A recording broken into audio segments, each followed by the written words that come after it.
लोग हैं। अम्मी की बहुत ज्यादा तबीयत खराब है। बीमारी क्या है? बीमारी जो औरतों की बीमारी होता है ना, पीरियड्स का, बहुत खून मतलब निकल रहा है जिसमें से, सही नहीं हो रहा है। अच्छा, ब्लीडिंग बहुत ज़्यादा होती है उनको, वालदा को। बहुत ज्यादा, जी जी। अच्छा, आप एक काम जी करें, जी। आपके पास पेन है, आप लिखें, नहीं तो ये यही ट्रांसमिशन रिपीट में देख लीजिएगा। आपने लेना है जी पठानी लोधा। जी हजरत। ठीक है। और सिपारी सुर्ख छालिया को कहते हैं। जी ठीक जी है। जी और आपने लेना जी। है गेरू। गेरू। गेरू अच्छा। गेरू मैं आपको समझा भी रहा हूँ, और आप रिपीट में देख भी लीजिएगा, ठीक है। जी जी और जी ये बेसिकली है खून को बंद करने के लिए। अच्छा, वो खून जी जो हैज़ के बाद का वक्त पूरा हो जाए लेकिन औरत को कंटिन्यू रहे, तो इन सफ़ू बना के खाए तो खून बंद हो जाता है।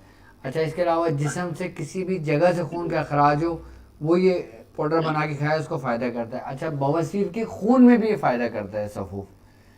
ये ऐसा जी सफ़ू मैं आपको नुस्खा बता रहा हूँ जो जिस्म के अंदर कहीं से भी खून जारी हो, उसको बंद करने के लिए जी बेहतरीन और अक्सीर है। यहाँ तक कि अगर दांतों से भी खून अगर जारी हो और खून बंद ना हो रहा हो, यही पाउडर लेके दांत में उस जगह पे खून रख दें, खून उसी वक्त बंद हो जाएगा, ठीक है। हजरत, मगर बहुत ही अच्छा मैं हो रहा है, थोड़ा सा हाँ वो सहारा सी कम हो रहा है, थोड़ा देख लीजिए ना मैं प्लीज। मैं मैं मैं बता रहा हूँ आपको, तरीक़ेकार पूरा समझा रहा हूँ आपको, ठीक है। आप भी तरीक़ेकार समझ जी। लें, सही है। अच्छा, पठानी लोधा लेना है 100 ग्राम। सिपारी सुर्ख लेना है सब। 100 ग्राम।